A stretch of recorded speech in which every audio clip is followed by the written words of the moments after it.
Hey, welcome back to the summit. We're excited to share the litter announcement from Breezy and Timber's litter. These pups were born on September 10th, and today is the 12th, so they are barely 48 hours old. We're super excited to share their details about their arrival. We have 9 puppies. They all arrived happy and healthy, strong and vibrant, and they're doing good. They're all taking on to their responsibilities of nursing very well.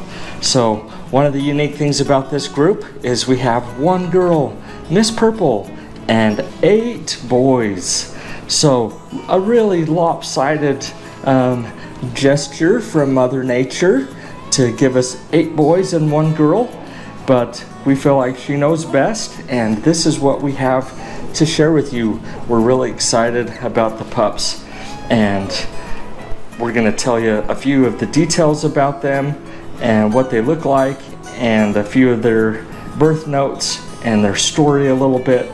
We feel like the more that we can share with our families, the more connected they feel with their puppy in the long run.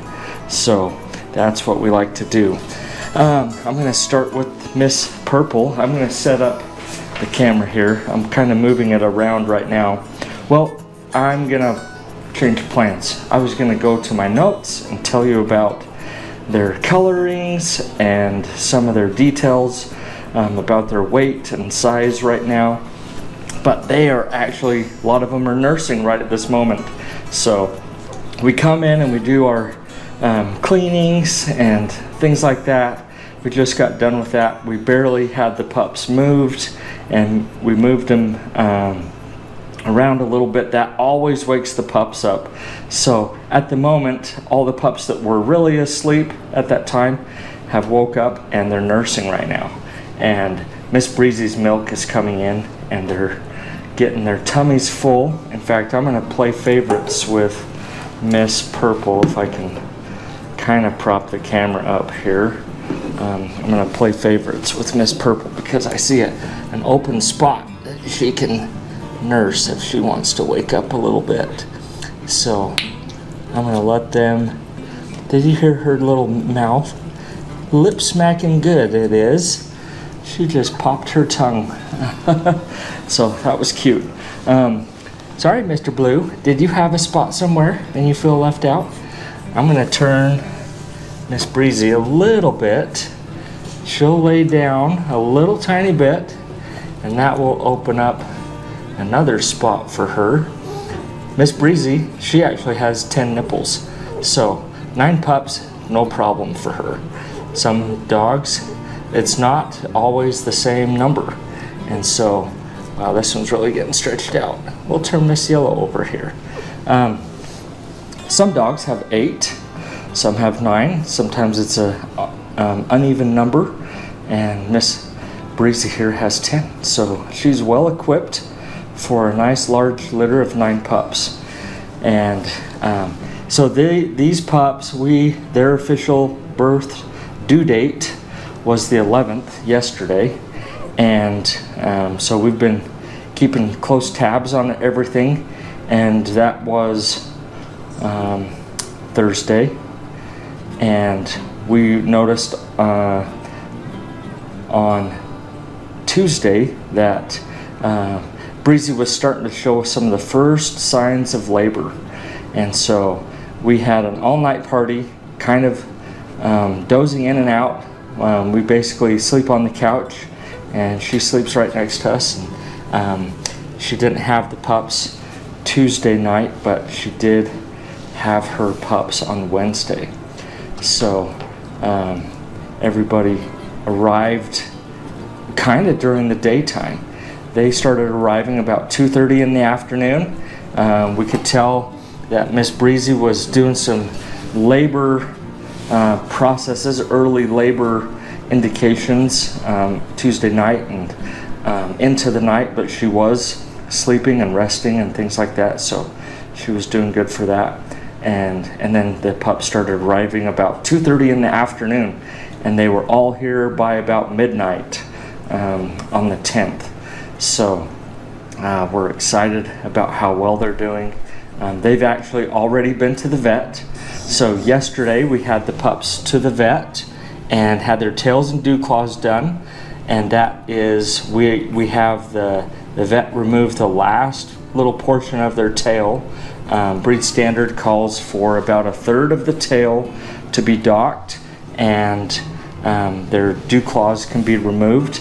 And that is so that their tail, a Vizsla tail, can get very long at the end, and it's not a very robust structure. It's not as big and thick as like a lab's tail. A lab, they bred specifically for strong tails that could handle acting like a rudder in the water, because labs are water retriever style dogs, but the Vizsla tail is much narrower and longer in general, and it's subject to damage when they're out in the field. They can just get that tail wagging back and forth and back and forth, and they can strike it on things, and it's just not a strong structured tail, and it can become damaged, and a tail injury bleeds a lot, and so it's quite a mess for places like over in the UK and Europe, where they do not allow tails and dew claws to be removed unless they get injured. So I do hear stories about Vizslas over across the waters that get injuries, and it is just a mess. It's very hard to heal because it's always moving. It's very hard to protect it with bandages and things like that, because they just come off. So I'm not a huge fan personally that we do the tails and dew claws. It just kind of seems like, ooh, they're so precious and gentle as babies. You know, we don't want them to harm them in any way. And because I do know that they can feel it, but it is a quick procedure, and honestly, by the time they're going home from the vet from that procedure, the puppies have zero indication that anything even happened. So we have their dew claw. I'm going to use Mr. Red's foot for an example. We have the dew claw removed, which is like removing their thumb, and it really does look and act like a thumb for a Vizsla. It pokes out dramatically from the side view, and so that is also very, very subject to injury out in the field. They can kind of be running through brush and catch that dew claw on rocks and sticks and brush and things like that, and actually just almost tear it off out in the field. And that is very painful when they get older to have that happen. It's very difficult to try to take care of that and get them to, it's kind of turns into an emergency type procedure where they just have to get it removed at that point. At this age, a Vizsla puppy's structure is not all connected. Like if you were to take an x-ray of their palm, of their paw, those bone structures between their toes and the rest of their paw, they're not actually connected yet. So there's gaps in between those things. There's just room for growth in there, and everything's not quite like totally connected with ligaments and things like that. That's how it's all held together, but they can easily clip that dew claw off. In fact, I wish sometimes our videos are done and you can see the dew claw is about 1/3 the size of their regular paws. So you can see how tiny that is, and their dew claw is about 1/3, half the size, or 1/3 the size of this. So it's actually very, very small right now, and it's not connected. And they can almost just take toenail clippers and just clip that off, and it's a very quick process, and the puppies kind of wince at it, but a second later, within minutes, they are just fine as if it never even happened. So that all happened yesterday, and they're healing up fine. You'll see a little scab at the end of their tails. And so I thought their tails turned out beautifully. Honestly, one of our earliest litters had their tails done, and we did not mark the tail. We took them into the vet.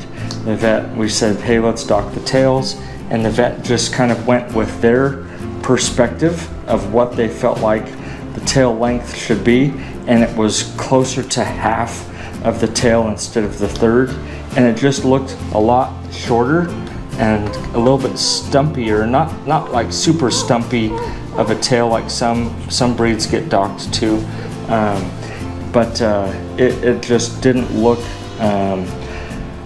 like the length that we wanted. Dogs are very expressive with their tails, and so leaving that 2/3 length actually helps them kind of communicate with the world around them and signal to us what they're feeling and things like that. So we like the longer tail length without taking off too much with the docking. So I feel like their tails turned out wonderful, and the pups are doing great with that. So that's a little bit about their birth story. That's a little bit about their tails and dew claws. Oh, I will mention they do have their umbilical stumps. Mr. Green's has dried and fallen off. I think there might be a stump or two. Yep, Miss Purple still has hers. So as I roll these pups over and you get to see them, that's what you're seeing there. Their umbilical cords kind of dry up and fall off, but they're not all the way gone at this point with all the pups. So, oh, they are beautiful pups. Very even coat colors. Sometimes we get a little bit of a variation. Oh, that was the other thing I wanted to talk about, was coat colors. So if you go back and Google some of the earliest Vizslas that came to the US, there are photos of them. And so this was back in the 50s and 60s when some of the earliest Vizslas were imported into the US. And we have these black and white photos of these gorgeous Vizslas that were brought here. And they had very, so it was black and white photos, so you can't really see the coat color that they had, but you can definitely see the markings of these original Vizslas that came to the US. And they had these big, broad, bold, vivid white markings on their chest and their feet. And so the breed standard allows for white markings on their chest and feet. So with some of these pups, we'll see some of that.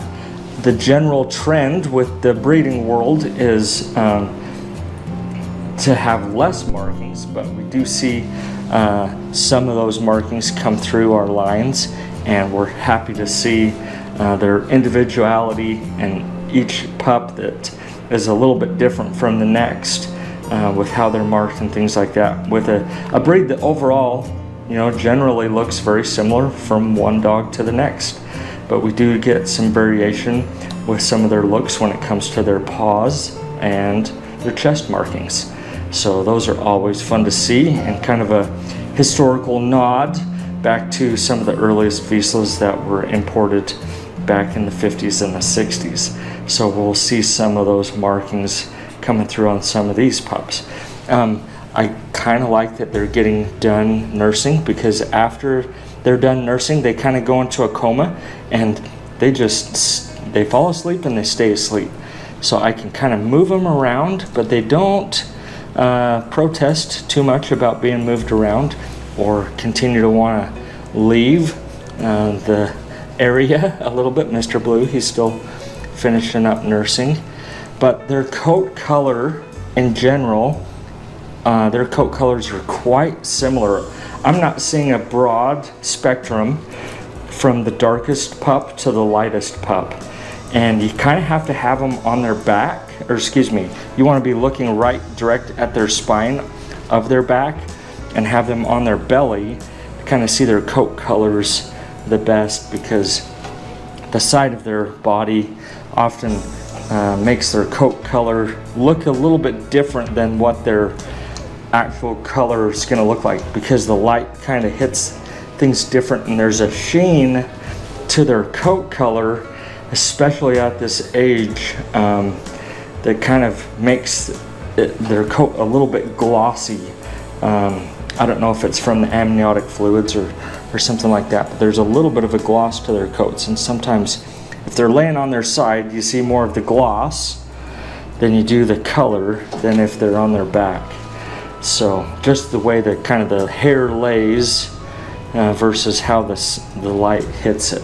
So these pups are all very similar in colors. There is a range of acceptable colors to Vizslas, and I call them kind of a range of a 4, 5, or a 6.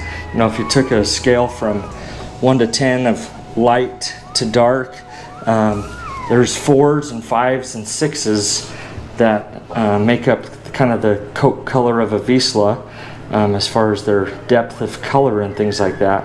These guys all feel like they're about a 5, just right there in the middle. Not super dark, not super light. There are Vizslas that are kind of more blonde, and there are Vizslas that are kind of a really deep kind of cinnamon color, and these guys are right there in the middle. So I'm going to set the camera up, stop moving it around, and show you these pups. Hold them up to the camera one by one, let them have their minute of fame in the spotlight, and show you a little bit about them and let you see them up close. So give me a second to pause this and put the camera up. Okay, I think I got this figured out. I like the angle of this. If I kind of sit behind here and hold the pup up between the camera and Breezy there, you should be able to get a good view of them. So Miss Breezy, oh my goodness, she is a wonderful mama. Attentive and patient with her pups, and she is doing so good with them. You know, a lot of people think of genetics and what a dog looks like, what their temperament is like, things like that, but a mothering instinct is definitely a genetic trait, and it's something that we pay attention to and hope for with our dogs, and Breezy has a great mothering instinct. She is doing great with these pups. So Miss Purple, you get to be the queen for the moment. Here you go. Miss Purple, she is 0.63 pounds. So she is the only girl, and it happens to be the smallest at this moment, but she's not a runt. 0.63 pounds, that's 8 ounces, and so that's 8-9 ounces. I don't know the exact math on 0.63. That's what our scale gives us. Doesn't give us ounces, but pups can be a small at birth weight could be something like 6 ounces, and so kind of 0.4 range, and she's 0.63. So she is the smallest out of this current group, but she's not super small at this age of what we expect to see. So she has really cool markings. Kind of has a double chest kind of banner on her markings, and it kind of extends left to right, kind of armpit to armpit there. So beautiful set of markings for her. I don't see really any markings on her toes, but I'm gonna pay attention to her as she grows, because I do think that there could be some frosted hairs on her back left toe that I can't really pick out right now, but there's just a light hint to some of that. And then she has kind of some lighter hair areas around her groin. And so that is Miss Purple. And at the moment, we got Breezy kind of moving around. She's taking care of herself. What you doing? Yeah, giving yourself a little bath. Yep, cleaning up. So something that moms have an instinct to do is keep their areas clean. So she kind of licks the pups and keeps them clean. That's an important mothering instinct, and she keeps herself clean. You know, there's some maternal discharge after delivery and things like that. So she's just cleaning up and keeping on top of things there. So good girl, Breezy. So Mr. Black, here we go. He's 0.81 pounds, almost the biggest, but not quite. So Mr. Red is the biggest at 0.85. Excuse me, Orange at 0.88. So that means black is third in position, and as far as this size goes. And of the boys, light blue is the smallest at 0.70. So there's very close, similar sizes on a bunch of these as well. So he has the kind of a hint of a marking on his chest. Hi, Breezy. You coming in for kisses? Yeah. He kind of has a hint for marking on his chest. It's not a very vivid, bright white, but there are some white hairs there.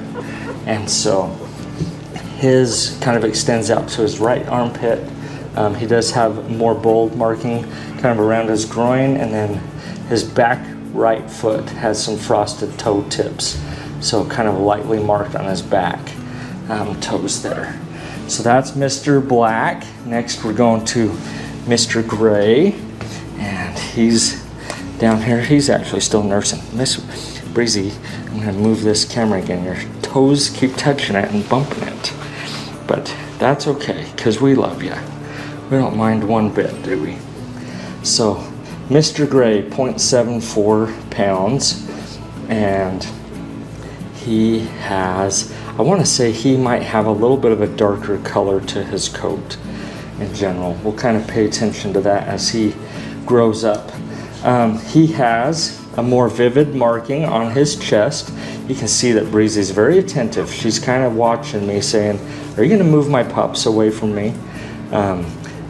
Mr. Gray has vivid marking on his chest, kind of a little bit of an arrow pattern, slightly marked, kind of extended out to his left armpit area. He has a hint of a groin marking, and then his back left foot is more pronounced and marked than what some of his other siblings are. So we're expecting to see kind of some stalking toes on him with his markings. So that is Mr. Gray. Next we're on to Mr. Green. He's 0.77 pounds, and he has a more vivid, bold marking on his chest. It kind of is like a bow tie across his chest a little bit. Extends out to his left and right armpits there. It's not completely connected though. And then we have a more boldly marked toe on his left foot there. So he's got kind of a stalking set of toes there. So that's Mr. Green. Next we've got Mr. Yellow here at 0.74 pounds. And if I turn him over, he has kind of a very slightly marked neck. So his marking coverage area isn't connected up to his neck, but it extends up to his neck. And it's kind of a chest dot look to him, left of center on him, and then his back left toes as well. We've got some frosted toe tips for Mr. Yellow there. So next we're on to Mr. Orange, the biggest of the crew. I believe he was born first. I remember when he was born because he's got some of the more boldly marked chest areas. He was 0.88 pounds when we weighed him a couple of hours ago. And so I remember he was the bigger one, born right off the bat. I could tell as soon as he came out, I said to myself, he's a little bit bigger. Generally speaking, at 0.88 pounds, that's in that 13-ounce range. And kind of a bigger pup is about 12 ounces, about 3/4 of a pound. And a smaller pup is more like half a pound or less. So these pups at the 3/4 mark or a little bit above are definitely good sized pups starting off right off the bat. So he's one of them at 0.88 pounds. He's got kind of his big, bright, vivid marked chest. And then we see a few lightly colored hairs across his neck area. And he's slightly marked down in his groin, and then we're seeing some frosted toe tips on his back and left toes. So that is Mr. Orange. And next we're on to light blue. Where did he get off to? He finished nursing, so he's crawled off to the side. So light blue is 0.7 pounds, so the smallest of the boys at the moment. And he has a slightly marked, very faint, but there is a hint of a marking under his collar area on his neck. And then he's got kind of a double chest marking across his chest area. Maybe a couple hinted of light hairs in his armpit area. And then he's marked in his groin area, and then a more boldly marked back left foot there. So that is Mr. Light Blue. And Mr. Dark Blue, where did he go? He's kind of back underneath here, back to nursing again. So Mr. Light Blue, Dark Blue is 0.77 pounds. And he doesn't have a lot as far as marking goes. He's got kind of a small dot right center on his chest, right near his cowlick. Not seeing any other markings of note with him, so he's almost solid, minus that dot right there on his chest. And last but not least, we've got Mr. Red. He's one of the larger pups, and he's back to nursing at the moment. So Mr. Red is 0.85 pounds, and he was also marked, had a hint of a marking across his collar area underneath his neck, and then he's got a small dot chest area, and then off to his right armpit, slightly marked in his groin area, and then his back left toe is quite vividly marked. And then we've got a couple frosted toes on his back right foot. So, and he was talking to us a little bit. That was kind of fun. Sometimes the pups are quite quiet when we move them around. If they've been nursing and they're just in kind of that milk coma phase, they almost could care less if how much you move them or how much you handle them. If they've just got a belly full of milk, they're just done. They check out to the world. But if they're feeling a little bit hungry at the moment and we move them around, they'll start talking to us. So Red was just doing that momentarily as we moved him around. So he's feeling like he's a little bit hungry at the moment.